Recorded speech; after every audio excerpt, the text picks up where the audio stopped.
नमस्कार दोस्तों, खूनी मंजर में आपका स्वागत है। तो आइए शुरू करते हैं आज की कहानी। पक्ष पर धीरे धीरे झुर्रियां आने लगी थी।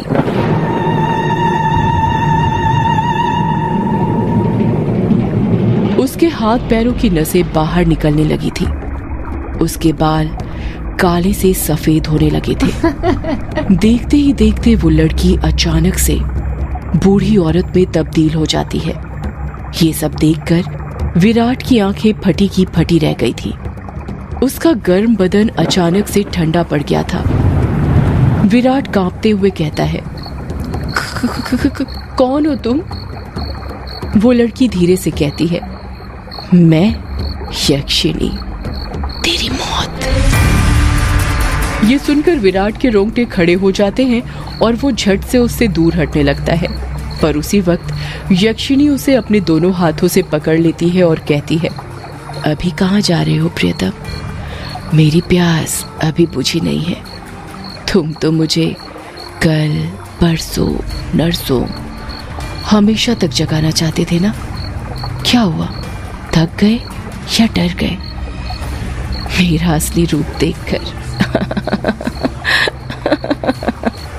विराट उसका खौफनाक चेहरा देखकर इतना डर गया था कि कुछ नहीं बोल पा रहा था। उसको यक्षिणी की आंखों में खुद की मौत नजर आ रही थी। यक्षिणी गुस्से में कहती है, वासना की प्यास में तू ये भूल गया कमीने कि तेरी पत्नी वंदना तेरा घर पर इंतजार कर रही है और तू यहाँ पर मेरे साथ। तुम मर्द कभी एक स्त्री से प्यार कर ही नहीं सकते।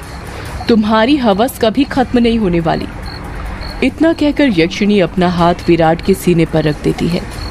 यक्षिणी के लंबे लंबे काले नाखून थे जो चाकू की तरह पैने थे।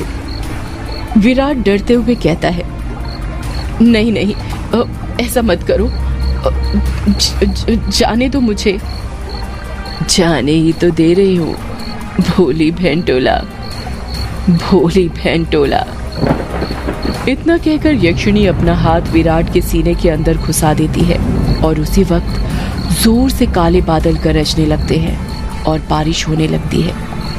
विराट के शरीर का खून नाखूनों के सहारे यक्षिणी के शरीर में जाने लगता है। जैसे जैसे खून यक्षिणी के शरीर के अंदर जा रहा था, वो वापस से जवान होती जा रही थी। यक्षिणी वापस से अपने पुराने रूप में आ गई थी और विराट का शरीर सूखकर सफेद पड़ गया था। उसके अंदर खून की एक बूंद तक नहीं थी, पर उसकी धड़कनें अभी भी चल रही थी।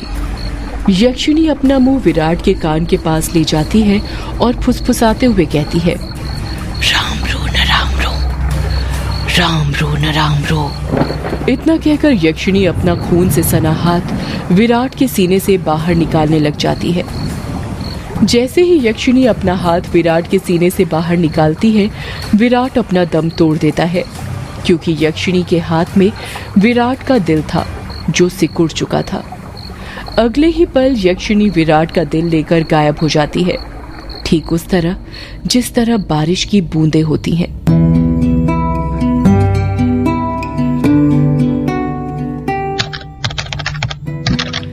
टाइपराइटर के बटन दबने की आवाज सुनाई दे रही थी। एक आदमी जो कि कोट पैंट पहना हुआ था, एक बंद कमरे में सफेद टाइपराइटर के ऊपर कहानी टाइप कर रहा था। उस आदमी ने बड़ा सा गोल चश्मा पहना हुआ था। कमरे के अंदर चारों तरफ बुक सेल्फ रखी हुई थी, जिनमें करीब 1000 से भी ज्यादा किताबें जमी हुई थी। टेबल के ऊपर ही एक ऐश ट्रे थी, जिसमें कुछ आधी जली तो कुछ पूरी जली सिगरेट और ऐश रखी हुई थी। लेखक खुद से कहता है, चलो ये भाग तो पूरा हुआ।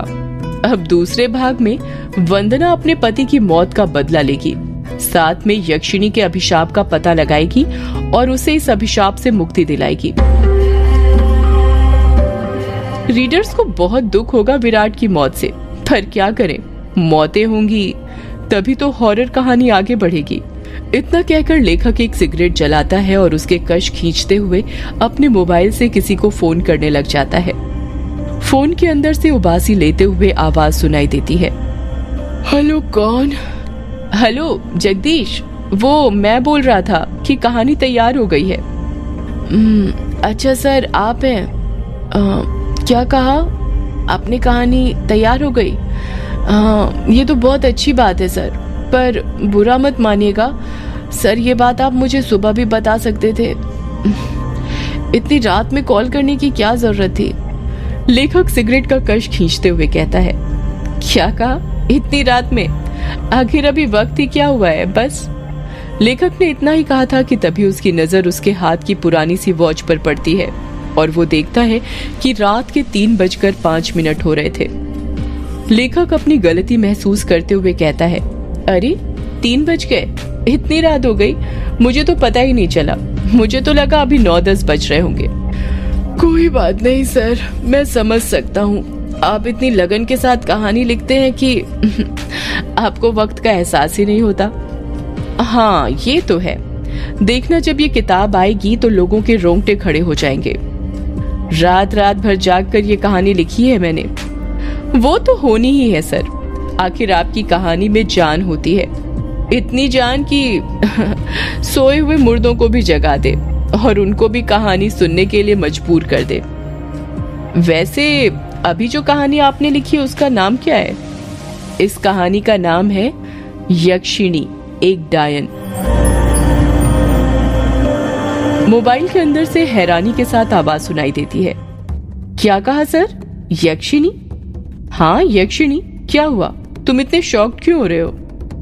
सर मैंने सुना है ये जो यक्षिणी है ये आपके गांव के पास जो किश्नोई नदी है वहां पर घुमा करती है और मर्दों के साथ वो सब, यानी वही सब करके उन्हें मार देती है। हाँ तो सर आपको डर नहीं लगता? जिस गांव में यक्षिणी घूमती है वहीं पर रहकर उसके बारे में कहानी लिखकर अगर यक्षिणी ने आपको कुछ कर दिया तो? जगदीश, यक्षिणी इतनी बुरी नहीं होती जितना गांव के लोग और तुम सब समझते हो। मतलब ये कि यक्षिणियां बहुत अच्छी होती हैं, इतनी अच्छी कि दूसरों की खुशी के लिए अपना सब कुछ कुर्बान करने के लिए तैयार हो जाएं। पर कभी कभी जिंदगी में कुछ ऐसी घटना घटती है कि आपकी पूरी जिंदगी बदल जाती है। कैसी घटना सर? मैं कुछ समझा नहीं।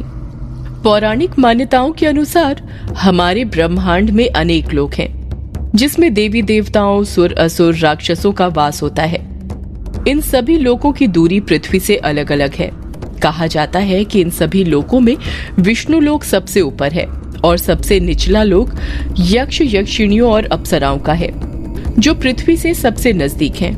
जो लोग पृथ्वी के सबसे नजदीक हैं, उस लोक के देवी देवताओं की पूजा करने से वो देवी देवता जल्दी प्रसन्न होते हैं। जगदीश बीच में ही बोल पड़ता है, ऐसा क्यों सर? उस लोक के देवी देवता इतनी जल्दी प्रसन्न क्यों होते हैं?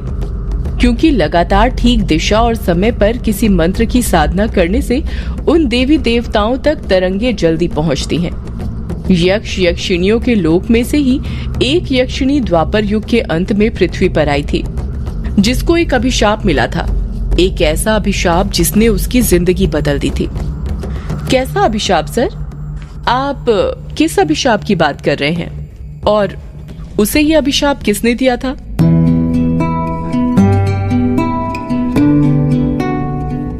एक दूसरे लोक से पृथ्वी पर आई यक्षिणी को एक अभिशाप मिला था। आखिर क्या था वो अभिशाप और किसने दिया था?